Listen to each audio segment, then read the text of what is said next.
नमस्तेस्तु भगवन् विश्वेश्वराय महादेवाय त्र्यम्बकाय त्रिपुरान्तकाय त्रिकाग्निकालाय कालाग्निरुद्राय नीलकण्ठाय मृत्युञ्जयाय सर्वेश्वराय सदाशिवाय श्रीमान् महादेवाय नमः।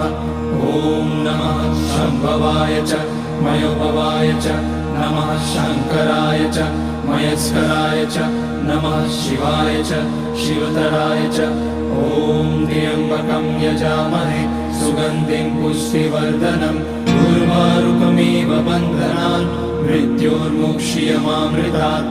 नागेन्द्रहाराय त्रिलोचनाय भस्माङ्गराय महेश्वराय नित्याय शुद्धाय दिगम्बराय तस्मै नकाराय नमः शिवाय।